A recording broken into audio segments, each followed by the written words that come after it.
नमस्कार, स्वागत है आपका। आप देख रहे हैं मुकाबला। आपके साथ मैं हूं प्राची पाराशर। मोदी को राजनीतिक छवि बाकी नेताओं से अलग रखने का मौका मोदी के विरोधी खुद दे देते हैं। मोदी विरोध में कई राजनेता इतने पर्सनल हो जाते हैं कि इस बात की परवाह नहीं करते कि इसका मैसेज क्या जाएगा। आज नीतीश कुमार और ममता बनर्जी ने वही काम कर दिया। ये दोनों नेता खुद को पीएम इन वेटिंग मानकर बैठे हैं और वर्तमान में जो प्रधानमंत्री हैं उनकी हर मीटिंग का बहिष्कार कर देते हैं। देश की सुरक्षा को लेकर मोदी सरकार एक मीटिंग उन्होंने बुलाई, जिसमें हर राज्य के गृह मंत्री को बुलाया गया। कई राज्यों में मुख्यमंत्री ही गृह मंत्री भी होते हैं, इसलिए वहां के मुख्यमंत्री भी इस कार्यक्रम में शामिल हुए। पश्चिम बंगाल और बिहार के अलावा झारखंड, ओडिशा और तमिलनाडु के मुख्यमंत्री भी इस शिविर में नहीं आए। इन सारे राज्यों में बीजेपी विपक्ष में है। देश की आंतरिक सुरक्षा को लेकर यह बैठक बहुत अहम थी। इसमें उग्रवाद, आतंकवाद, नारकोटिक्स, साइबर क्राइम, नक्सलवाद, fake news, Jammu Kashmir, north east की सिक्योरिटी समेत हर पॉइंट पर बात हुई। बैठक में मोदी ने one nation one police uniform का सुझाव भी दिया। प्रधानमंत्री का मानना है कि इससे पुलिसिंग की मानसिकता में बदलाव आएगा, फेडरल स्ट्रक्चर मजबूत होगा। कानून व्यवस्था को लेकर राज्य सरकारें आए दिन केंद्र सरकार पर हमलावर रहती हैं। एजेंसियों के अधिकार क्षेत्र को लेकर हमले करती हैं, लेकिन जिस मंच पर इन बातों को उठाया जाना चाहिए वहां जाने की जहमत भी नहीं उठाती। इसकी वजह क्या सिर्फ मोदी का विरोध है? अगर ऐसा है तो ऐसा करके क्या किसी नेता का कद ऊंचा हो जाता है? क्या विपक्षी चेहरे के तौर पर उसकी स्वीकार्यता बढ़ जाती है? आज इसी पर हम चर्चा करेंगे। कानून व्यवस्था किसी एक राज्य के दायरे में सिमटी रहने वाली व्यवस्था नहीं रह गई है। अब अपराध इंटरस्टेट और इंटरनेशनल हो रहे हैं। यानी टेक्नोलॉजी की मदद से एक राज्य में बैठे अपराधी दूसरे राज्य में भयंकर अपराध करने की ताकत रखते हैं। देश की सीमा से बाहर बैठे अपराधी भी टेक्नोलॉजी का जमकर गलत इस्तेमाल कर रहे हैं। इसलिए हर राज्य की एजेंसियों का आपस में तालमेल, केंद्र और राज्य की एजेंसियों का आपस में तालमेल, ये बहुत जरूरी है। कई बार केंद्रीय एजेंसियों को कई राज्यों में एक साथ जांच करनी पड़ती है, दूसरे देशों में भी जाना पड़ता है। इसलिए हर राज्य का दायित्व है कि चाहे राज्य की एजेंसी हो, चाहे केंद्र की एजेंसी हो या संबंधित कहीं किसी और राज्य से संपर्क आता है, सभी एजेंसियों को एक दूसरे को पूरा सहयोग देना चाहिए। कभी कभी तो हम देखते हैं एक आध एफआईआर रजिस्टर नहीं हुई। क्यों नहीं हुई? तो बोले ये तय नहीं हो रहा है कि वो जो जगह है वो इस थाने में पड़ती है, उस थाने में पड़ती है। ये जो चीजें हैं वो सिर्फ पुलिस थाने तक नहीं है, राज्यों के बीच भी हो जाती हैं, केंद्र और राज्य के बीच में हो जाती हैं, भारत और विदेश की व्यवस्थाओं के साथ हो जाती है।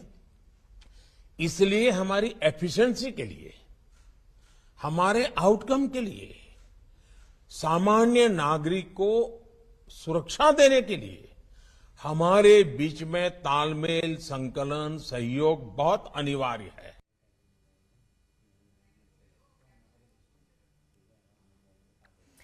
तो प्रधानमंत्री नरेंद्र मोदी को आपने सुना, जो ये कह रहे हैं कि पुलिसिंग को अगर बेहतर करना है, पुलिस व्यवस्था को अगर बेहतर करना है तो सबका सहयोग बहुत जरूरी है। इसी पर चर्चा करेंगे। हमारे साथ खास मेहमान हैं सैयद जफर इस्लाम, प्रवक्ता बीजेपी, अजय उपाध्याय, प्रवक्ता कांग्रेस, अजय आलोक, राजनीतिक विश्लेषक, अभिषेक झा हमारे साथ हैं, प्रवक्ता जेडीयू, कलीमुल हफीज साहब भी हमारे साथ हैं, एआईएमआईएम का पक्ष वो रखेंगे। आप सभी का बहुत स्वागत है। सबसे पहले मैं शुरुआत अभिषेक झा आपसे कर रही हूं। क्या आपत्ति क्या है? राष्ट्रीय सुरक्षा सम्मेलन से दूरी क्यों बना ली आपके नेताओं ने, और जो पीएम ने सलाह दी है उस पर क्या स्टैंड आपका? राष्ट्रीय सुरक्षा की जब बात आती है तो किसी को भी कहीं आपत्ति नहीं होती। देश की सुरक्षा में कहीं कोई चूक ना हो और कभी भी हमें इस तरह की चीजें देखने को ना मिले। ये हर इंडिविजुअल चाहता है या हर पॉलिटिकल पार्टी भी चाहती है। लेकिन आप जानती हैं कि यहाँ आदरणीय मुख्यमंत्री नीतीश कुमार जी ही गृह मंत्री, और मुख्यमंत्री जी के ऊपर कई डिपार्टमेंट्स के दारोमदार हैं। प्रधानमंत्री जी ने बैठक की और उस बैठक में हमारे नेता शामिल नहीं हो पाए, क्योंकि मुख्यमंत्री हैं तो उनके पास और भी कई काम है। अब सोचने के लिए भाजपा के लोग उसको किसी भी एंगल से देख सकते हैं, लेकिन जहां राष्ट्रीय सुरक्षा की बात आएगी, अगर कोई रोड मैप केंद्र की सरकार की तरफ से होगा तो निश्चित रूप से सभी प्रदेश की सरकारें उस पर विचार करेंगी, सभी प्रदेश के मुख्यमंत्री उस पर विचार करेंगे और हम किसी भी मसले को देख करके कोई चुनावी मार्केटिंग नहीं करते। अभी मैं सुन रहा था, आप खबर के बारे में बता रही थी, आप कह रही थी कि नीतीश कुमार जी खुद को पीएम इन वेटिंग मान के बैठे। हमारे नेता ने कई बार इस बात का खंडन किया है, हम लोगों ने कई बार इस बात का खंडन किया है कि हमारे नेता की कोई महत्वाकांक्षा, कोई दिलचस्पी नहीं है प्रधानमंत्री पद के उम्मीदवार बनने के लिए।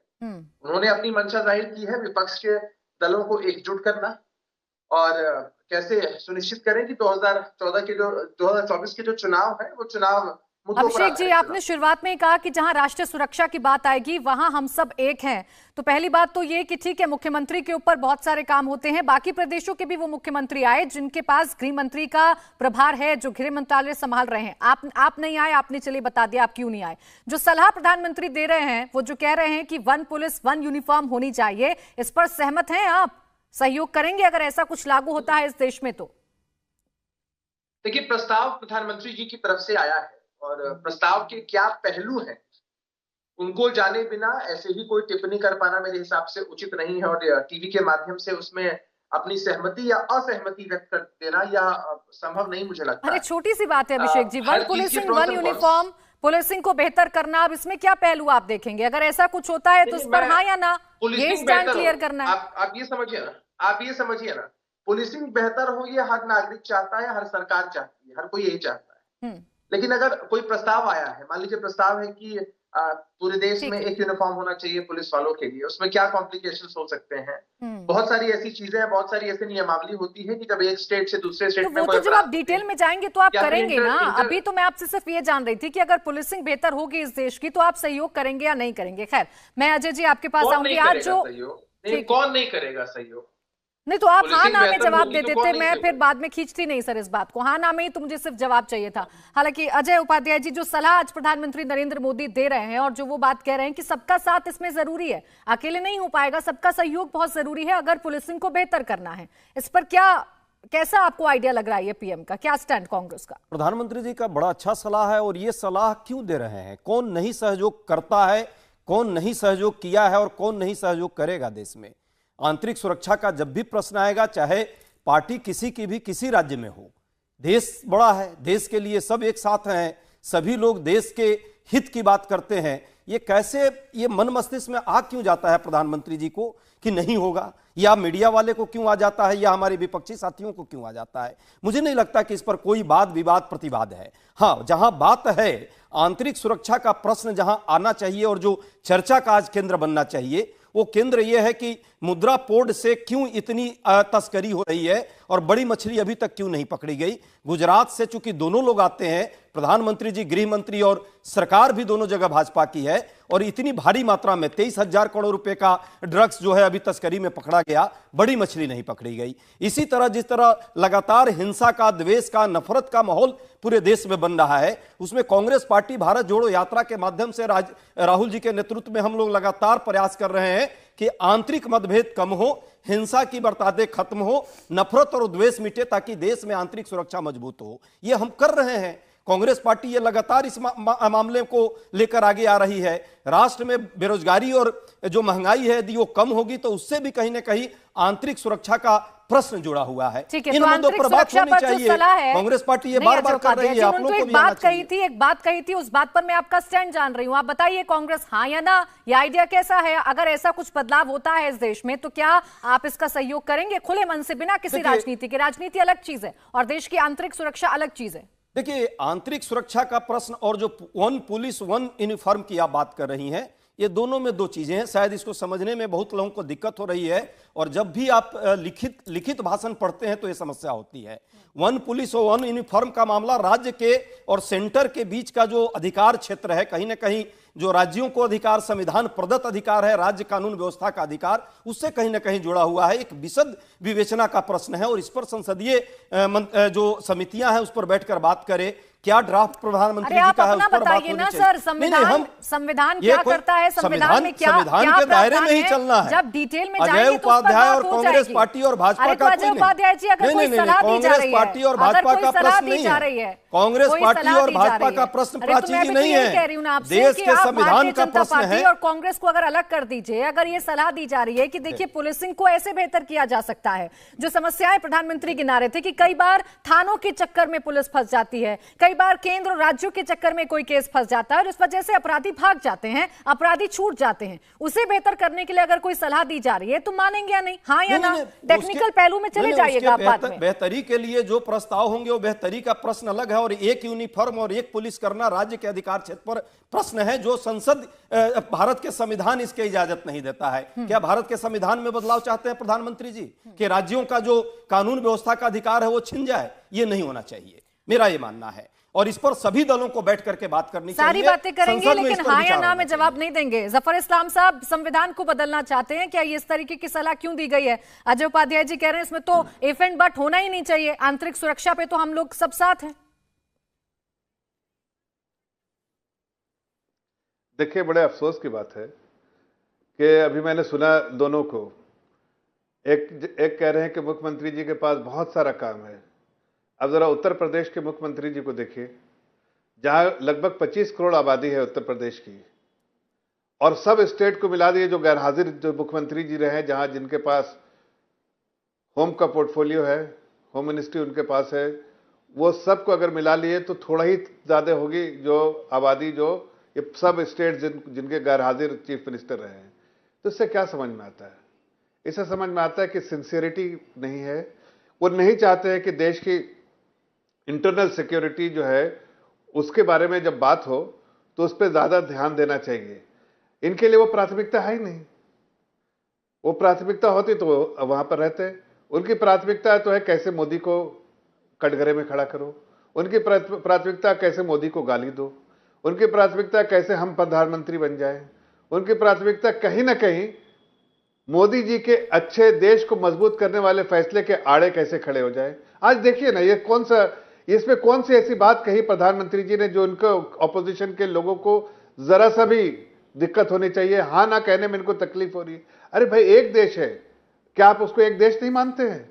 स्टेट्स है ठीक है, लेकिन एक देश है कि नहीं? कितने सारे कानून है जो पूरे देश भर में लागू है और पूरे देशवासियों को मानना पड़ता है। तो अगर एक यूनिफॉर्म होगा तो क्या होगा पुलिस का? लेकिन हाँ, राजनीति नहीं, इसमें भी राजनीति करनी है और देश की सिक्योरिटी से खिलवाड़ करना इनकी आदत हो गई है और वो उनकी कभी प्राथमिकता नहीं रही। इसलिए आज ये सब लोग गैर हाजिर रहे और इन लोगों ने उस पर जो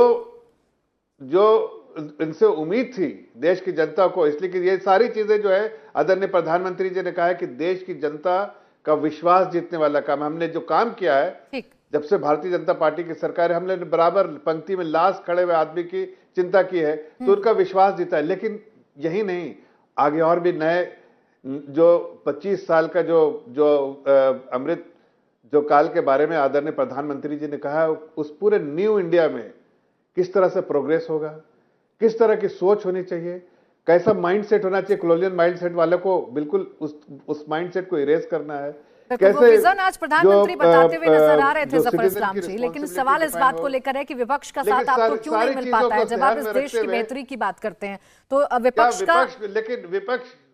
विपक्ष का सहयोग आपको नहीं मिल पाता, इसमें क्यों असफल रह जाते हैं आप सबको एकजुट करने में? देश की चिंता करते प्रधानमंत्री तो इनको कहीं ना कहीं तकलीफ आती है।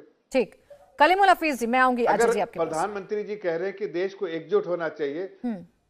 कलीमुल हफीज जी, देश को एकजुट होना चाहिए, देश की पुलिसिंग की बात हो रही है। जफर इस्लाम साहब भी इस बात को दोहरा रहे हैं कि हम तो देश को मजबूत करने की बात कर रहे हैं। और आज जो आइडिया दिया पीएम ने, आप सबसे पहले बताइए आइडिया अच्छा है, बुरा है, क्या आपका स्टैंड है?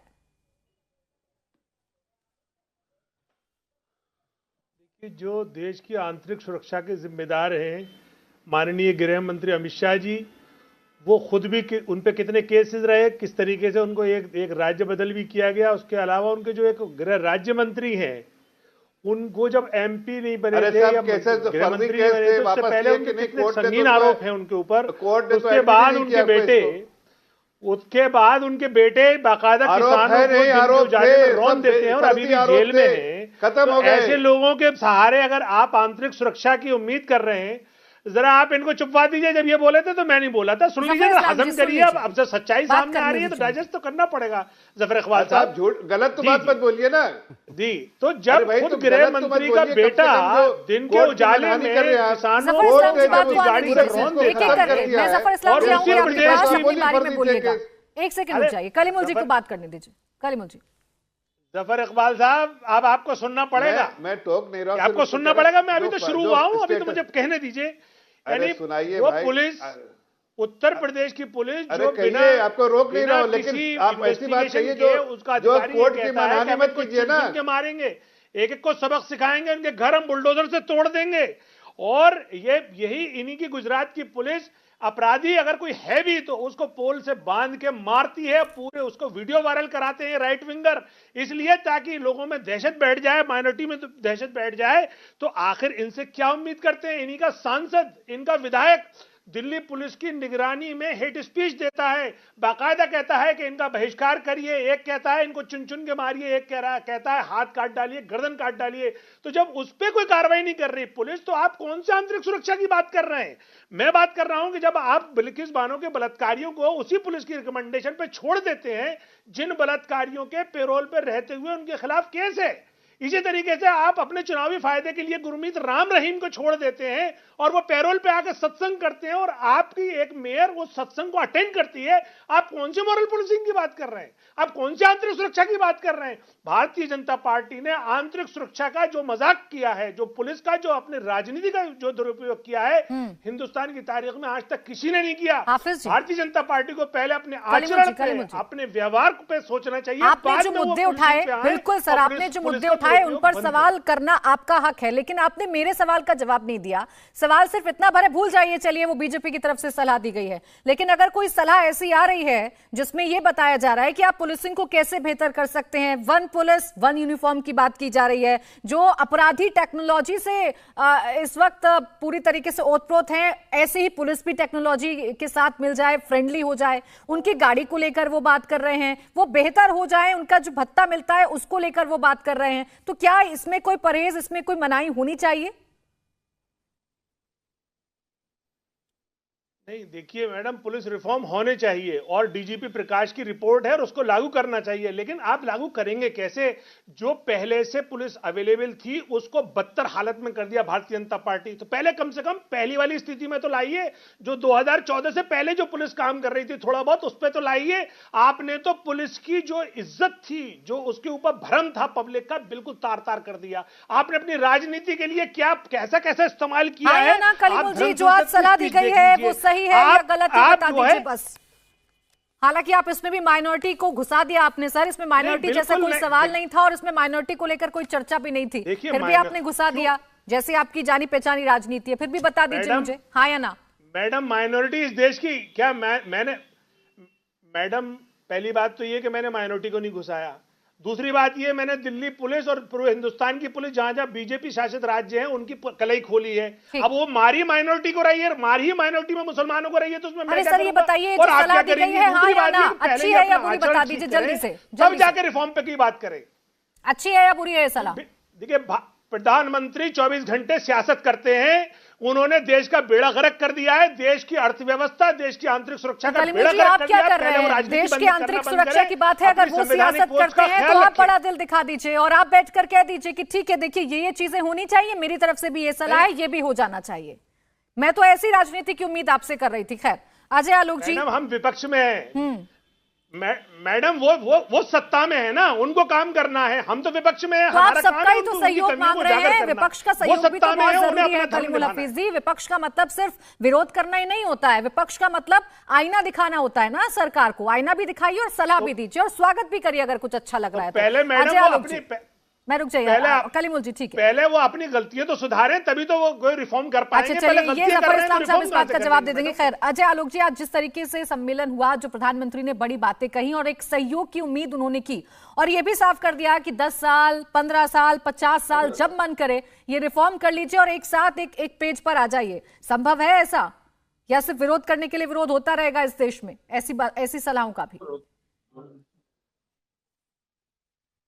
देखिए प्राची जी, दोष हमारे विपक्ष का नहीं है। 1989 के बाद से आज तक कभी ऐसी स्थिति नहीं बनी 2014 तक कि एक मजबूत प्रधानमंत्री को इस देश के विपक्ष ने देखा।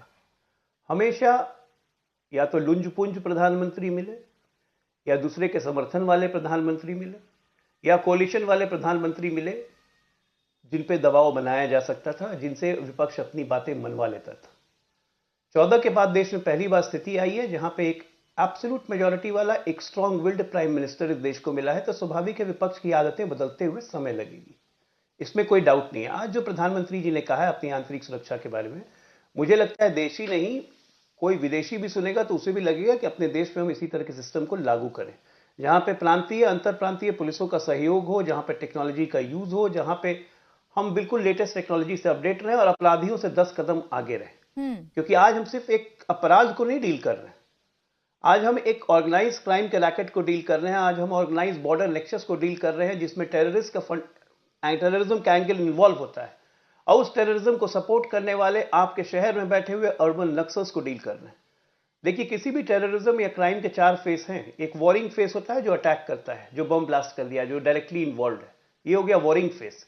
दूसरा उनका चेहरा होता है इंटेलेक्चुअल फेस, जैसे नक्सल के जितने इंटेलेक्चुअल सिंपैथाइजर्स हैं हमारे शहर में बैठे हुए, उनके प्रति लेख लिखते हैं, उनके प्रति सिंपैथी करते हैं कि क्यों नक्सल बन गए, क्या ऐसे सोशल कंडीशन है, अब क्या बात है, कैसे सरकारें दमन कर रही हैं। उनको सही रास्ते पे नहीं लाना है, लेकिन बेपढ़े लिखों को नक्सल कैसे बनाना है, इसमें उनकी बुद्धि ज्यादा रहती है। हमारे सामने लाइव एग्जाम्पल कांग्रेस के प्रवक्ता बैठे हुए छत्तीसगढ़ है, भूपेंद्र सिंह बघेल ने बहुत अच्छा काम किया। आज के डेट में ट्राइबल्स के बीच में जाके, उसके पहले बीजेपी ने बहुत अच्छा काम किया कि ट्राइबल्स को मेन स्ट्रीम में कैसे लाना है, कैसे उनके इकोनॉमिक रिफॉर्म्स करने हैं, उससे उनको नक्सलवाद में घुसने से सहायता मिली। तीसरा फेस हमारा होता है पॉलिटिकल फेस। ये सबसे बड़ा डेंजरस फेस है, जो खुलेआम इन नक्सलों की, इन टेररिस्टों की तारीफ करते हैं, इनको पैट्रोनाइज करते हैं, इनको पैट करते हैं और इनको बढ़ावा देते हैं। और चौथा फेस जो पिछले 8 साल से आ रहा है, कम्युनल फेस। ये कम्युनल फेस में सामने बैठे हुए हैं कलीमुल हाफिज साहब, इनकी पार्टी जो है ये कम्युनल फेस का एक घिनौना चेहरा है, तो ये कैसे सपोर्ट करेंगे? आप ये बताइए, कहते हैं कि हम सरकार में नहीं, हम विपक्ष में। केसीआर के साथ क्या ये भजिया तल रहे हैं हैदराबाद में? सरकार में नहीं है ये। एक व्यक्ति जो खुलेआम मंच से कहता है कि 20 करोड़ मुसलमान और 100 करोड़ हिंदू, 15 मिनट के लिए पुलिस हटा दो, वो आंतरिक सुरक्षा की बात करेगा, और उसके बाद कोर्ट में उसके खिलाफ साक्ष्य नहीं मिलते हैं, वो बरी हो जाता है। ये लूपहोल्स का फायदा उठाने वाले लोग हैं, आज इनको एक्सपोज होने की जरूरत है। और प्रधानमंत्री ने अगर कहा है कि विपक्ष को सहयोग में आना चाहिए, तो विपक्ष को आना चाहिए, नहीं आए तो कोई फर्क नहीं पड़ता है, क्योंकि अब देश की जनता सजग हो रही है। देखिए, आपको याद होगा वो 2014 के पहले 2008 में पार्लियामेंट में पी चिदम्बरम गृह मंत्री थे, उन्होंने कहा 100 करोड़ का देश है, बॉम्ब ब्लास्ट और ये सब घटना आए होते हैं, हम ट्राई कर रहे हैं इसको कंट्रोल करने की। क्यों नहीं 2014 के बाद बॉम्ब ब्लास्ट होते हैं किसी ट्रेन में? क्यों नहीं टेररिस्ट कहीं पर रेडियो बॉम्ब लगा के चला जाता है? क्यों? क्योंकि आंतरिक सुरक्षा मजबूत हुई है। क्यों? क्योंकि हमारा इंटेलिजेंस नेटवर्क मजबूत हुआ है। आज कुछ राज्य ऐसे हैं जिन्होंने सीबीआई को अपने राज्य में आने से मना कर दिया कि सीबीआई हमारे राज्य में नहीं आएगी, तो इससे आंतरिक सुरक्षा मजबूत होगी या कमजोर होगी? जवाब दे दीजिए। एक राज्य हमारा ऐसा है जहां डीजीपी की कमी छुपाने के लिए मुख्यमंत्री छुपाने के लिए मुख्यमंत्री कहते हैं, अरे उनको तो 2 महीना। ठीक है अजय आलोक जी, देखिए 2 पॉइंट अजय आलोक जी ने भी उठाए हैं, और यही सवाल मैंने आपसे किया था कि क्या सिर्फ विपक्ष का काम विरोध करने के लिए विरोध करना रह गया है? क्या कोई ऐसा मसला नहीं रहा देश में जो आज प्रधानमंत्री नरेंद्र मोदी जिसका जिक्र कर रहे थे कि उस पर हम एकजुट हो जाएं, एक पेज पर आ जाएं, और एक मजबूत आंतरिक सुरक्षा जिसकी बात कर रहे थे, एक मजबूत पुलिसिंग व्यवस्था को हम जन्म दें? प्राची जी, पहली बात तो है कि आंख कान आदमी खुला रखे तो समझ आती है। कुछ लोगों का बुद्धि ही बंद हो गया है, उसका तो कोई इलाज नहीं है। कांग्रेस पार्टी और कांग्रेस पार्टी का पूरा तंत्र जो है लगातार कर रहा है देश में आंतरिक सुरक्षा जो कमजोर हो रही है, चाहे वो आय की असमानता हो, महंगाई हो, बेरोजगारी हो, हिंसा हो, द्वेष हो, नफरत हो, इसको दूर करना पड़ेगा। तभी देश मजबूत होगा, तभी देश में आंतरिक सुरक्षा मजबूत होगी, तभी देश के लोगों में आपस में सद्भाव और प्रेम और सौहार्द और शांति बढ़ेगी, जिसका काम कांग्रेस पार्टी लगातार कर रही है। आप देख रहे हैं लाखों की संख्या में लोग भारत जोड़ो यात्रा के तहत कन्याकुमारी से कश्मीर की तरफ बढ़ रहे हैं। हम तो उस काम को कर रहे हैं, एक विपक्ष, एक प्रतिबद्ध विपक्ष, एक सकारात्मक विपक्ष की भूमिका में। लेकिन जो भाषण सिर्फ पिला रहे हैं, उनसे जरा पूछिए, 8 साल से लोग भाषण सुन रहा है, क्यों 3 साल का रिपोर्ट दिया है पार्लियामेंट में गृह राज्य मंत्री ने, इन्हीं के गृह राज्य मंत्री ने, नित्यानंद राय जी ने, और उन्होंने कहा है कि लगभग दिल्ली में 875 दंगे हुए। पूरे देश में जो जिस तरह के दंगे और हिंसा का दौर चला है, 2,46,000 दंगे हुए हैं 3 साल के अंदर। आखिर ये जब आंतरिक सुरक्षा सब अच्छा है, सरकार अच्छी चल रही है, तो ये दौड़ क्यों आ रहा है? क्योंकि सरकार की मनसा पर उपदेश कुशल बहु तेरे से काम नहीं चलेगा, ईमानदारी से प्रयास करना होगा। आप भी नहीं कह सकते ना यहाँ पर खड़े होकर कि जब कांग्रेस सत्ता में थी तब कोई दंगा नहीं हुआ था। सुनिए, ये दिखावा करना है और सिर्फ विपक्ष को सुनिए अजय जी, ये तो यहाँ पर भी मुझे नहीं लगता कि आप खड़े होकर ये बोल सकते हैं कि आपकी जब सरकार थी तब कोई दंगा नहीं हुआ, तब कानून व्यवस्था बहुत अच्छी हुआ करती थी, तब भी हुआ करता था ना। यहाँ बात मैं सोच को लेकर कर रही हूँ अजय उपाध्याय जी। आप प्रयास करें तो वो सकारात्मक है, दूसरा कोई प्रयास करे तो आपको राजनीति नजर आती है। एक मिनट रुकिए ना, मेरा सवाल तो जोड़ लीजिए, इसमें सवाल तो जोड़ लीजिए। मेरा सवाल इस बात को लेकर है, मैं तो सोच पर चर्चा कर रही हूँ। आप चलिए भूल जाइए वो प्रधानमंत्री ने सलाह दी है, आप भूल जाइए वो बीजेपी की तरफ से कुछ बातें कही गई हैं। एक सलाह इस देश में ये दी गई है कि पुलिसिंग को बेहतर कर लीजिए, क्योंकि अब अपराध सिर्फ इंटर स्टेट नहीं इंटरनेशनल हो रहे हैं। नहीं, ये तो इसमें तो आपत्ति नहीं होनी चाहिए। अच्छी बात है, हम कहां आपत्ति दर्ज कर रहे हैं? आप लोग खुद स्वयं आपत्ति दर्ज कर रही हैं बात को। भारत के संविधान के तहत तो नहीं कह रहे हैं ना। सुन लीजिए, भाषण देना। देखिए सर, जब हम सहमति देते हैं ना, प्राची जी, ये स्टूडियो में भाषण देना, स्टूडियो में बैठ के बात करना आपकी बात नहीं। कौन दे रहा है? प्रधानमंत्री जी जो सलाह दे रहे हैं, ये यहाँ पर मेरे दर्शक समझ रहे हैं, लेकिन आप मुझे बताइए, जब आप हाँ कर देते हैं किसी चीज में, रुकिए एक मिनट, रुकिए ना एक मिनट, जब आप हाँ कर देते हैं किसी चीज प्रश्न की उत्तर नहीं सुनना चाहेंगे? अरे तो सुन तो लीजिए, जब आप हाँ कर देते हैं, आपने प्रश्न कर लिया नहीं, जब आप हाँ कर देते हैं किसी भी मसले पर, तो उसमें इफ और बट लगाना जरूरी है क्या? आप सुनिए, पूरा आंसर सुनना ही नहीं चाहेंगे तो कैसे होगा? सुन लीजिए, 10 सेकंड मुझे एक्स्ट्रा दीजिए। प्रश्न जितना बड़ा है उसका उत्तर थोड़ा सा जरूरी। प्रश्न बड़ा नहीं था, छोटा सा था। प्रश्न आप बड़ा बना रहे हैं। प्रधानमंत्री जी ने जो भी सलाह दी है वो लिखित तौर पे, क्या वो भारत के संविधान को नहीं जानते? वो फेडरल कॉन्स्टिट्यूशन को नहीं जानते? देश में राज्य का क्या अधिकार और केंद्र का क्या अधिकार है, इसको नहीं समझते क्या? इन पर क्या बहस और चर्चा पार्लियामेंट के अंदर या राज्यों के अंदर नहीं होनी चाहिए? बहस होकर ही नहीं इस बात को तो राज्य का अधिकार आप ले लेंगे।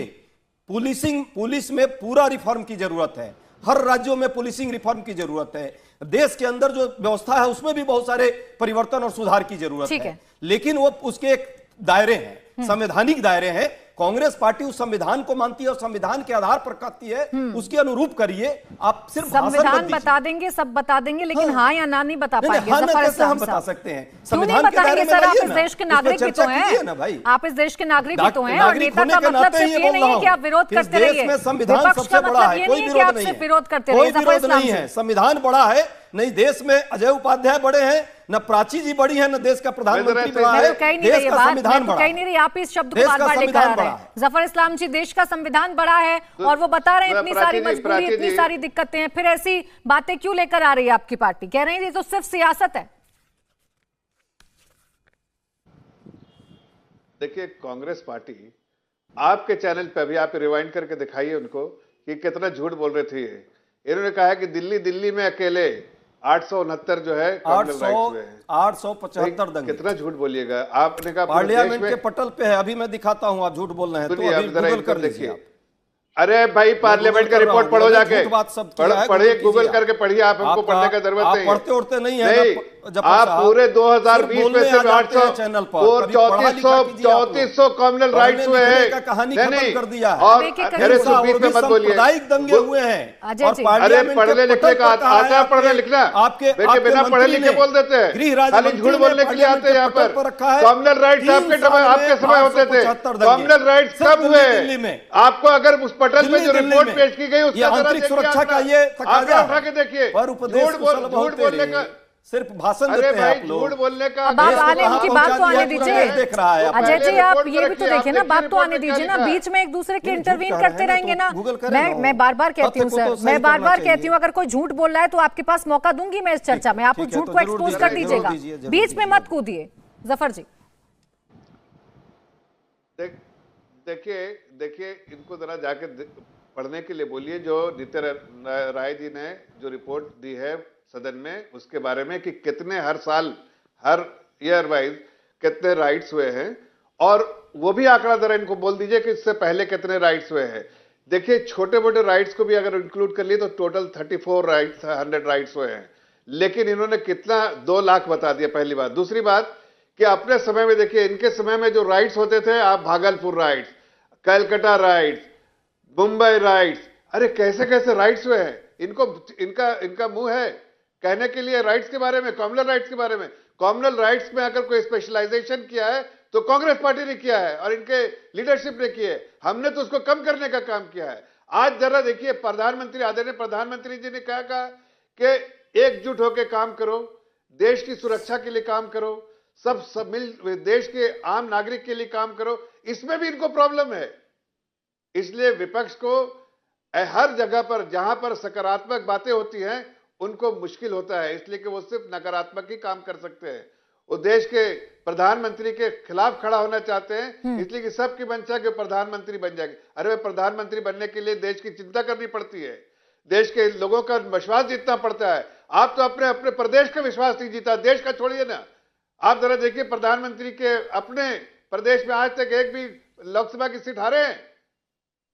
कई ऐसे स्टेट है जहां पर 100% सीट हमने जीते हैं। आश्चर्य लग रहा है, आप राज्यसभा में भी काम रहे किया हैं, इस उन्होंने। मर्यादा को ध्यान ठीक कह रहे थे रखिए। और ये मैं आपको भेज रहा हूँ अजय व्हाट्सएप। आलोक जी ठीक कह रहे और थे, हो सके तो गूगल कर लीजिएगा। पहले प्रधानमंत्री कितने दंगे हुए हैं और आपके गृह राज्य मंत्री ने संसद के पटल पर ये बात रखी। इशारों पे नाचते थे, कम से कम नहीं, इतना नहीं, झूठ मत इशारों पे बोलिए नाचते चैनल थे। पर। आज एक ऐसा प्रधानमंत्री पढ़िए लिखिए, जो आप कि तो देश के सांसद लिए रहे हैं समर्पित पहले, है, देश सब के भूल वास्तव के गए, लिए सारी समर्पित मर्यादा है, भूल और गए। देश को मजबूत आपका बनाने के लिए गृह समर्पित राज्य है। इसलिए मंत्री का ये आपको दिक्कत डाटा हो रही है, पार्लियामेंट के पटल पर 2016 से 2020 के बीच अरे मंत्री का डाटा आपको पता है क्या डाटा 3439 दंगे देश में, वो भी आपको सब सांप्रदायिक पता है दंगों कितना की बात मैं कर रहा हूँ। चलिए और ठीक है, दिल्ली चौपाटिया जी, आप दंगे बीच में में टोकने का आप छोड़ेंगे नहीं सर, वैसे ना नहीं तो आप अपनी बारी पे बोलिएगा ना। इससे मेरे दर्शक थोड़ी ना समझेंगे कि आप सच बोल रहे हैं कि जफर इस्लाम सच बोल रहे हैं। नहीं समझते सर, जब एक साथ आप लोग चीखते हैं ना तो कोई नहीं समझता है। मैं बीच में रोक रही हूँ जफर जी, आपको एक छोटा सा ब्रेक मुझे लेना होगा, ब्रेक से वापस लौटेंगे, चर्चा को यहीं से आगे बढ़ाएंगे। स्वागत है आपका, मुकाबला देख रहे हैं आप। अभिषेक झा जी, इस बात का जवाब आप मुझे लगता है शायद हाँ या ना में दे पाएंगे, क्योंकि अजय आलोक जी ने भी बड़ी बेहतर तरीके से समझाया कि विपक्ष का काम सिर्फ विरोध करना ही नहीं है, अगर कोई सकारात्मक पहल हो रही है तो उसका स्वागत करना भी है। बताइए, देश के आंतरिक सुरक्षा की बात हो रही है, पुलिस को बेहतर करने की बात हो रही है, तो जेडीयू इसका समर्थन करेगी या नहीं? देखिए, बहुत से ऐसे मामले आए हैं, चाहे वो सीमा सुरक्षा के मामले हो, आंतरिक सुरक्षा के मामले हो, जहां पर सभी विपक्ष के दलों ने भी एक साथ मिलकर सकारात्मक सुझाव दिए और आगे भी देंगे। जहां सुरक्षा की बात आएगी वहां कोई उसके खिलाफ नहीं हो सकता। लेकिन एक छोटी बात मैं लगातार कहना चाह रहा था, वो ये है कि प्रधानमंत्री जी हो या गृह मंत्री, देश में इतनी बड़ी जवाबदेही उनके पास है, लेकिन उसके अलावा वो लोग भारतीय जनता पार्टी के वरिष्ठतम नेता है। और भारतीय जनता पार्टी खुद एक ऐसी पार्टी है जिस पार्टी की टीआरपी ही रही है कैसे देश में माहौल खराब किया जाए। इन लोगों ने हमेशा नफरत की राजनीति की है। आज प्रधानमंत्री जी बात कर रहे हैं आंतरिक सुरक्षा की, लेकिन अगर भारतीय जनता पार्टी के लोग हमेशा इस बात पर जोर दें कि देश में कभी माहौल खराब नहीं हो, तनाव पैदा नहीं हो, तो शायद चीजें बेहतर हो पाए। आपने देखा है कि किस तरह से भारतीय जनता पार्टी के ही केंद्रीय मंत्री हैं, उनके सुपुत्र के द्वारा किस तरह किसानों को कुचल दिया जाता है। भारतीय जनता पार्टी के विधायक हैं कुलदीप सेनगर जी, किस तरह से बलात्कार के आरोप में सजाते हैं या फिर जो आरोप उन पर लगे। अंकिता देश की बेटी, उसके साथ किस तरह से भाजपा के नेताओं ने बर्ताव किया। हमारे पास ढेरों ऐसे इंस्टेंसेस हैं जहां भारतीय जनता पार्टी के लोगों का इस तरह का चेहरा भी देखने को मिलता है। तो भारतीय जनता पार्टी को यह सुझाव देने से पहले या इसके समर्थन में आने से पहले इस बात को भी सुनिश्चित करना चाहिए कि उनकी कार्यशैली, तो अभिषेक जी, एक पहल हो रही है ना, एक पहल हो रही है, और जब तक ये सेलेक्टिवनेस का चश्मा नहीं उतरेगा ना, ये देश तो नहीं सुधर पाएगा सर। आपको उत्तराखंड की अंकिता याद है, लेकिन आपको झारखंड की अंकिता याद नहीं आती है। वो भी तो देश की बेटी है ना। याद आएगी बेटी, आपको तमाम भारतीय जनता पार्टी के नेता याद हैं, लेकिन आपकी सरकार बनी, नई नवेली सरकार में आप ही के मंत्री पर आरोप लगे, इस्तीफा देना पड़ा, आपको ये याद नहीं रहता है। ये सेलेक्टिवनेस खत्म करनी पड़ेगी। प्राची जी, हमारे नेता ने कभी क्राइम से कॉम्प्रोमाइज नहीं किया है। और अगर सकारात्मक पहल है, मान लीजिए आपकी तरफ से कोई सकारात्मक सुझाव आएगा, पहले आप खुद उस पर अमल करेंगे, तब तो आप किसी को कोई सकारात्मक। अरे तो राज्यों का सहयोग तो चाहिए ना। नशे के खिलाफ बोलते हैं। अगर वो बिना आपसे बात करे कर देंगे तो फिर आप नहीं कहेंगे कि ये तो राजशाही है, ये तो हिटलर शाही है।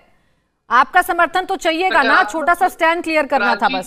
प्राची जी, आंतरिक सुरक्षा को लेकर कोई विपक्ष में नहीं हो सकता है, लेकिन ठीक है सर, आप विपक्ष में नहीं है, आपको ये सलाह ठीक लग रही है। कलीमुल हफीज जी, देने से पहले उस पर अमल करना जरूरी है। कलीमुल हफीज जी कहती है कि नशा खराब चीज है, कलीमुल हफीज जी खुद छोड़ना पड़ेगा ना। आपको तो इस देश की चिंता है। आप तो बार बार कहते हैं कि इस देश का माहौल खराब हो रहा है, एक समुदाय विशेष को टारगेट किया जा रहा है। तो जब पुलिस बेहतर होगी, पुलिस फ्रेंडली होगी, तो ये समस्याएं शायद इस देश से दूर हो जाएंगी। तो इसका स्वागत तो मुझे लगता है आपको भी और आपके नेताओं को भी करना चाहिए। उसके खिलाफ हम नहीं है, उसके खिलाफ नहीं, लेकिन ये दोहरा चरित्र। कलीमुल जी से सवाल है अभिषेक जी में। बिल्कुल, आपने बिल्कुल सही कहा, लेकिन मैं सबसे पहले मैं अपने अजय आलोक जी का जवाब देना चाहूंगा कि ये घिनौनी बात करते करते एक पार्टी के प्रवक्ता से राजनीतिक विश्लेषक हो गए। और जिस पार्टी के लिए बैटिंग कर रहे हैं टीवी पे बैठ के, वो पार्टी अभी हमारे राज्य तेलंगाना में रंगे हाथों पकड़ी गई है विधायक खरीदते हुए। इनके बीजेपी के खिलाफ केस रजिस्टर्ड हुआ, अब इन्वेस्टिगेशन चल रहा है। ये जो हर राज्य में ये जो लोटस जो कमल जो चलाते हैं और ये पूरा जो विधायकों की खरीद फरोख्त करते हैं, जिस तरीके से ये झारखंड में फेल हुए, अब दूसरे नंबर पे अब ये तेलंगाना में फेल हो गए। तो ये इनकी आंतरिक सुरक्षा और इनके जो बॉस है आंतरिक सुरक्षा के, उनका हाल है। अब सवाल आते हैं पुलिसिंग पर। देखिए, पुलिसिंग को जब आप ठीक करने की बात करते हैं, उससे पहले जो पुलिस के बॉस हैं, 4 मिनिस्टर हैं, उसमें 3 स्टेट मिनिस्टर है और 1 कैबिनेट मिनिस्टर है स्टेट के। उसमें तो 2 दागदारी हैं, पुलिस के रिकॉर्ड में दाग वाले हैं। तो कम से कम हमें मिनिस्टर बेदाग चाहिए। तीसरी बात, जो सबसे भयानक बात है, वो ये कि जो दुनिया के जो नरसंहार जो विशेषज्ञ हैं, ग्रेगरी स्टिंटन, उन्होंने 94 के जो तुत्सी रवांडा का जो नरसंहार हुआ था, उस पर भी पहले वार्न किया था कि वहां पे नरसंहार होने वाला है। उन्होंने ही अब इंडिया में वार्न किया है यूएस कांग्रेस को कि इंडिया में एक बड़ा मुसलमानों के खिलाफ नरसंहार होने वाला है। जो नरसंहार होने से पहले 10 स्टेप होते हैं, उसमें से 9 स्टेप पूरे हो गए। तो हमारी आंतरिक सुरक्षा बहुत ही खतरे से ऊपर चल रही है। और ये हुई किस लिए? बीजेपी के शासनकाल में हुई है, मोदी जी के प्रधानमंत्री काल में हुई है, अमित शाह जी के गृह मंत्री काल में हुई है। सुधारने की बात कर रहे हैं कलीमुल जी। अगर इतना सब कुछ खराब हो रहा है इस देश में और एक कदम उठ रहा है सब कुछ ठीक करने के लिए, सुधारेंगे तो तब ना, आपत्ति नहीं होनी चाहिए ना मैडम। लीडर अच्छा होगा तभी तो सुधारेगा ना वो, उसमें तो आपत्ति नहीं होनी चाहिए ना। आप लीडर देखकर देश की बात करेंगे क्या? अगर एक लीडर ने ऐसी बात कह दी जो इस देश के लिए अच्छी है, तो कलीमुल जी आपको तो देश की सबसे ज्यादा चिंता है ना, देश के माहौल की चिंता है, देश की एकता की चिंता है, और इसमें सबसे बड़ी भूमिका पुलिस की भी होती है। अगर उसी पुलिस को बेहतर करने का सुझाव कोई दे रहा है, मैं तो आपसे कह रही हूँ भूल जाइए कि वो प्रधानमंत्री ने दिया है। मैं तो इस सलाह, इस आइडिया को लेकर बात कर रही हूँ, ये अच्छा है या बुरा? देखिए मैडम, सुझाव या इंप्रूवमेंट तो हमेशा अच्छा होता है, लेकिन सवाल इतने बड़े की बात कर रही हैं आप, पहले छोटे से की तो बात कर लीजिए। ये जो पुलिस हेड स्पीच में एफआईआर रजिस्टर्ड नहीं कर रही है विश्व हिंदू परिषद और प्रवेश वर्मा, अरे तो उसी को तो दुरुस्त करने की बात कर रहे हैं कलीमुल जी, थाने में उसी को तो दुरुस्त करने की बात कर रहे हैं। कैसे करेंगे ये मैडम?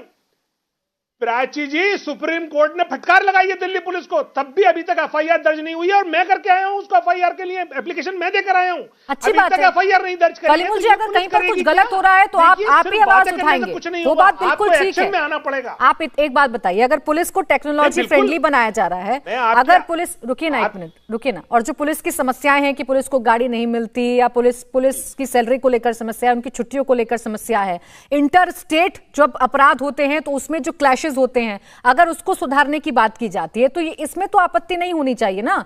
ये नया अगर कोई सुधार हो रहा है तो इसमें तो आपको खुलकर कह देना चाहिए कि हम साथ हैं इस देश के और इस देश के प्रधानमंत्री के।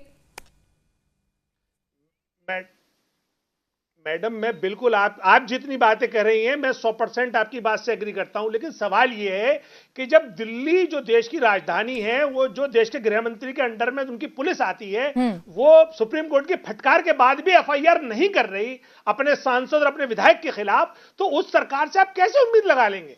आपको विपक्ष को उसका नंगा करना पड़ेगा। जफर इस्लाम ड्यूटी है कि वो सरकार की पोल खोले। जफर इस्लाम जी, आपने व्यवस्था को, पुलिसिंग को इतना खराब कर रखा है, इतना बद से बदतर कर रखा है कि नए रिफॉर्म करने से पहले आप तमाम पुरानी चीजों को दुरुस्त कर लीजिए। ये कलीमुल हफीज जी कह रहे हैं। आपकी पुलिस की वजह से माहौल भी खराब हो रहा है। देखिए, माहौल खराब होता है, इनके जो मुखिया है ना पार्टी के, उनका जो दायित्व है, लगता है उनके पार्टी ने दिया है, मुखिया तो वही है, लेकिन उनका जो अपना दायित्व रखा है कि देश का माहौल खराब करना। तो जवाब सर एफआईआर पे दीजिए। वो तो आप भी मुसलमान हैं जिन्होंने कहा था, आप जवाब तो उस पे दीजिए। जो जीटीए पुलिस काम नहीं कर रही है उसको बोलिए ना, हमारे मुखिया को छोड़ दीजिए। हमारे मुखिया पे आप एफआईआर करा देना, इन पे इनकी तो बात करिए जो आपके सांसद ने कहा है। मत सुनिए, अब मुस्लिम समाज को खाली इस्तेमाल नहीं रहा हूं मैं, आपको नंगा कर रहा हूं मैं, आपके सामने आपको ओपन कर रहा हूं कि आप बोलिए। आप में हिम्मत है तो बोलिए। जी, मैं बार बार आप लोगों से अपील कर रही हूं, एक बार बोलने तो दीजिए। आपने अगर सवाल पूछा है तो उसका जवाब तो जानने दीजिए। जफर जी देखिए, आप आदमी की सोच अगर घिनौनी हो तो अल्फाज भी वैसे निकलते हैं। जिस तरह के अल्फाज ये बोल रहे हैं उससे इनकी मानसिकता समझ में आती है और इनका स्टैंडिंग समझ में आता है सोसाइटी में क्या है, इसलिए इस तरह की बेहुदा बात कर रहे हैं। चलिए खैर, यही इनकी पार्टी ने, डिसिप्लिन पार्टी है नहीं, इसलिए इस तरह की बात तो कर सकते हैं, ये करेंगे। जब इनके मुखिया ही इस तरह की बात करते हैं और लोगों को गुमराह करते हैं, मुस्लिम समाज को एफआईआर करवा दीजिए। अब इनको तमाचा पड़ा है, आप एफआईआर करवा दीजिए। मुस्लिम समाज से भी तमाचा मारा है। हर जगह जाके मुस्लिम समाज को अपने फायदे के लिए डरा के, धमका के, लोगों को गुमराह करके डराने का काम, आपको डराने का काम, इसलिए मुस्लिम समाज ने आपको बड़ा, आपके मुखिया को बड़ा तमाचा मारा है। इसलिए कि आप देखिए, मुस्लिम समाज समझ गया है कि तुम ढोंगी हो तो अपने फायदे के लिए ये सब मुस्लिम समाज के इस्तेमाल करते हो। इसलिए आज आपको हर जगह से जो है, आप देखिए हर जगह जहां भी आप जाइएगा आपके खिलाफ मुस्लिम समाज खड़ा हो जाता है। क्यों खड़ा होता है? इसलिए कि समझ गए आप ढोंगी है, आप सिर्फ मुस्लिम समाज को इस्तेमाल करते हैं। इसलिए आप तो खड़े हो जाइए अपने पुलिस को ठीक करने के लिए। आपकी पुलिस जो गलत काम कर रही है उसको सही कराइए। हमारे पुलिस अपना काम करे। आजम खान जेल जा रहे हैं ना, आजम खान से उन्होंने हेट स्पीच दी, तो देखिए उसका जो हेट स्पीच देगा, चाहे कोई आपके खिलाफ तो एफआईआर भी नहीं हो रही, परवेश वर्मा के खिलाफ तो एफआईआर भी नहीं हुई। हेट स्पीच देगा, आजम खान को जेल भेज के खुश हैं आप, और परवेश वर्मा के खिलाफ एफआईआर भी नहीं करेंगे आप। जो हेट स्पीच देगा सबके खिलाफ हो गई। और आपके मुखिया के पहले सबसे ज्यादा होना चाहिए। वो नफरत फैलाने का काम यहाँ जो है ना, पूरे देश में सबसे ज्यादा वो और उनके भाई कर रहे हैं। और इसीलिए मुस्लिम समाज इसीलिए सबसे ज्यादा जो है कटघरे में आपके मुखिया खड़ा करते हैं। आज मुस्लिम अच्छा, जफर इकबाल साहब, आपका परवेश वर्मा का नाम लेते में कोई झिझक हो रही है? रगेदा जाता है। अच्छा, परवेश वर्मा का नाम लेने में आपको झिझक हो रही है? परवेश वर्मा हो या कोई हो, हमने कहा देश में कोई भी हो, अगर नहीं कोई भी हो, हमने कह रहे किसी का नाम लीजिए, परवेश वर्मा लीजिए या कोई भी लीजिए। मैं कह रहा हूं कानून और कॉन्स्टिट्यूशन कोई गलत काम करेगा, कहिए कि उनके खिलाफ हम कराएंगे एफआईआर, जो है कानूनन कार्रवाई होगी। लेकिन कार्रवाई तो हो रही है। अच्छा आलोक जी, आपके मुखिया जो है, ठीक है, जफर इस्लाम जी, आप कह रहे हैं सब पर कार्रवाई होगी इस देश में, लेकिन फिर भी आप पर भरोसा नहीं हो पा रहा है सर विपक्ष को। अजय आलोक जी जो एक पॉइंट बार बार कांग्रेस की तरफ से उठा रहे हैं, कांग्रेस के प्रवक्ता, वो कह रहे हैं संविधान से ऊपर तो कुछ हो नहीं सकता। पीएम अगर ऐसी सलाह दे रहे हैं तो बहस करिए पार्लियामेंट में। एक हॉल में खड़े होकर इस तरीके से बयानबाजी करना, ये तो सियासत को चमकाना है। ऐसा है क्या? ऐसा नजर आता है इस पूरे सिनेरियो में?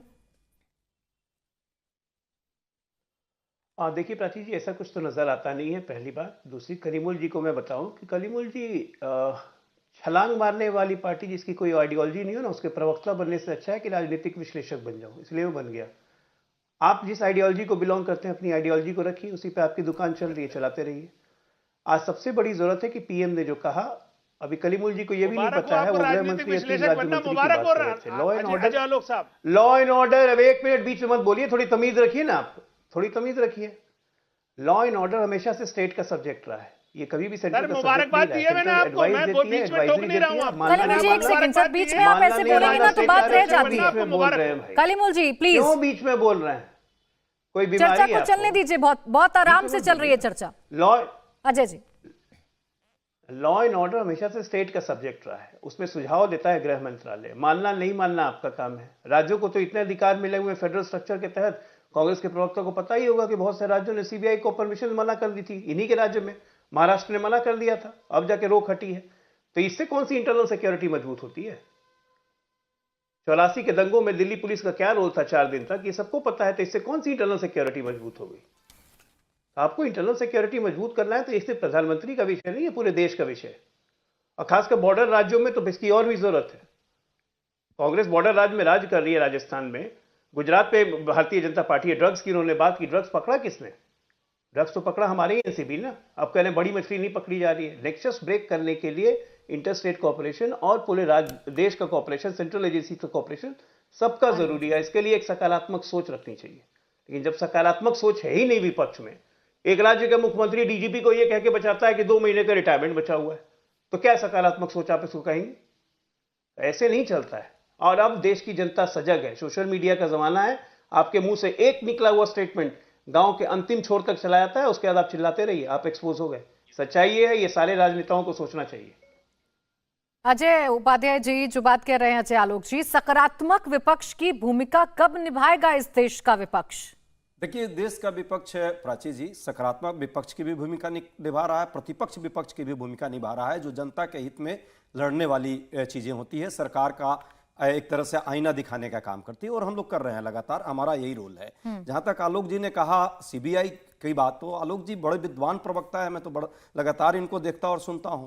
जानते होंगे सीबीआई बनाम सीबीआई किस सरकार में हुआ, क्या क्या कहानी चली है, कैसे लगातार ईडी सीबीआई और आईटी का खेल चल रहा है। बाकी जगह भाजपा, इनके जो समर्थक पार्टी हैं, उनके यहाँ दूध कोई निरमा पाउडर है, उनके कार्यालय में कोई नहीं, कभी नहीं। जो चला गया वो सब संत हो जाते हैं, हरिश्चंद्र बन जाते हैं, और जो विरोध में रहते हैं तो वो सबसे बड़े अपराधी हो जाते हैं। ये जो दोहरा चरित्र है ना सीबीआई आईटी और सीबीआई ईडी का, वो पूरा देश देख रहा है। और ये अब जो कहानी चल रही है राज्यों को और केंद्र को, भाई राज्य के जो अधिकार क्षेत्र हैं, ये फेडरल कॉन्स्टिट्यूशन, इस देश का कॉन्स्टिट्यूशन, संविधान उसको दिया है अधिकार।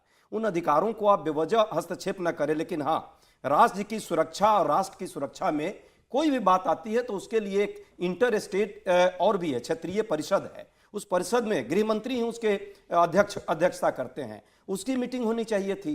पूरी सिस्टम में 5 जो क्षेत्रीय परिषद है, 5 की बैठक अभी तक सिस्टमेटिक ढंग से नहीं हो पाई है पिछले 8 साल में, उस पर बात होनी चाहिए थी। ये सारी चीजें वहां से डिराइव्ड होती। लेकिन उस सियासत करनी हो तो बहुत सारी बात आती है। विपक्ष पर प्रहार हर मुद्दे पर क्यों करना चाहते हैं? ये तो मुद्दा ही नहीं है, इसमें सभी लोग आपके साथ हैं। यदि किसी राज्य का मुख्यमंत्री किसी कारण से नहीं आया है तो उसका प्रतिनिधि आया है।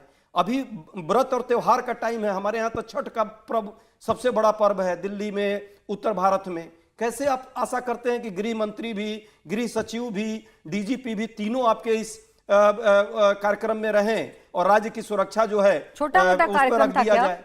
आज रख दिया जाए। छोटा मोटा कार्यक्रम था क्या? नहीं, कार्यक्रम बहुत बड़ा था। लेकिन इसका नहीं, क्या आप मतलब जिस तरीके से कह तीनों रहे हैं, लोगों को आप लाना चाहते हैं एक नहीं, छोटा मोटा कार्यक्रम नहीं था ना, देश की आंतरिक सुरक्षा पर चर्चा हो रही थी ना। नहीं, आंतरिक सुरक्षा का प्रश्न है, लेकिन क्या समय भी तो आपको देखना चाहिए। अभी यदि व्रत का टाइम है पूरे देश में, समय पर दिक्कत हो गई उत्तर भारत में नहीं, ये तो टाइमिंग तो सबकी टाइमिंग होती है। ऐसा नहीं है कि आज ही ये हो जाना चाहिए था। और जब हो रहा है, कोई ना कोई उसमें रिप्रेजेंटेटिव उसका आ रहा है, और उस पर एक जो कार्य पद्धति होगी, जो नियम कायदे कानून उसमें पास होंगे, वो सभी राज्यों पर लागू होगा। कौन राज्य कहेगा कि हम विरोध कर रहे हैं इस चीज का? तो ये विवाद का कोई प्रश्न ही नहीं, इसको विवाद बनाया। कोई विवाद का प्रश्न नहीं है ना, बिल्कुल एक लाइन में बोल दीजिए, पीएम ने जो कहा है वो सही कहा है और उस पर अमल होना चाहिए। जो कहा है सही कहा है, लेकिन संविधान के दायरे को बार बार ध्यान रखना चाहिए। ये संविधान कहता है कि राज्य में राज्य कानून का मैटर राज्य सरकार के अंदर आता है। चलिए सर, कम से कम आखिर में ही चर्चा के ये तो पता चल गया कि विपक्ष का रुख क्या है। कलिमुल जी, आप भी मुझे बता दीजिए क्या होना चाहिए, क्या हो गया, उस पर भी चर्चा कर लेंगे। लेकिन अभी जो पीएम ने सलाह दी है वो सही या गलत, सिर्फ इतनी बात बताइएगा सर। देखिए, रिफॉर्म जरूरी है, लेकिन रिफॉर्म से पहले नियत ठीक करनी होगी। भारतीय जनता पार्टी की जो नियत दोगली है, ये कहती कुछ है करती कुछ है, और एक वर्ग विशेष की दुश्मनी इसके अंदर में इतनी अंधी हो चुकी है कि अपने देश का नुकसान भी इसको नजर नहीं आता। एक देश एक वर्दी का आइडिया कैसा है सर? ठीक करना होगा, अच्छा या बुरा? बाद उसे रिफॉर्म पे जाना चाहिए। एक देश एक वर्दी का आइडिया कैसा है? अच्छा या बुरा? तो रिफॉर्म अच्छा है अगर सारे विदेश, देखिए वो सारे राज्य सरकार का सब्जेक्ट है, सारी राज्य सरकारें अगर इसको एक्सेप्ट करेंगी तो हम लोग एक्सेप्ट करेंगे। ठीक है, देश के आंतरिक मामले में आप सब साथ हैं। अभिषेक जी, आप भी बता दीजिए, पीएम का ये आइडिया अच्छा या बुरा, एक लाइन में बताइएगा। नहीं, हमने शुरू में ही बताया है कि जब आंतरिक सुरक्षा का मसला आएगा, कोई भी ऐसा सुझाव जो सकारात्मक है, उसके साथ सभी पार्टियां एक साथ खड़ी रहेंगी, कोई उसके विरोध में नहीं। सफर इस्लाम जी, लेकिन सबका जो सुझाव सहयोग मिल दे गया रहे हैं, उनसे आपको? भी अपेक्षा है। कम से कम अभी मेरे सामने तो नहीं, सबने कह दिया है कि अच्छा, अगर ये आइडिया है, अच्छा है तो हम साथ हैं आपके। अब तो कोई प्रॉब्लम नहीं होनी चाहिए। देखिए, मैंने पहले ही कहा कि अगर वो पॉजिटिव और कंस्ट्रक्टिव रोल प्ले करेंगे, एक रिस्पॉन्सिबल अपोजिशन रहेंगे, तो देश का भला होगा, देशवासियों का भला होगा। हम तो उनसे अपील ही करते हैं ना। हम क्या अपील करते हैं? वक्त मेरे पास खत्म हो गया है सर, लेकिन जाते जाते सबका सहयोग आपको जरूर मिल गया है। जफर जी, बीच में आपको रोक रही हूँ, माफी के साथ। बहुत शुक्रिया आप सभी का हमारे साथ जुड़ने के लिए, इस चर्चा में शामिल होने के लिए। इंडिया टीवी हर वक्त हर जगह डाउनलोड करने के लिए सर्च करें India TV news Google play store या ऐप स्टोर पर।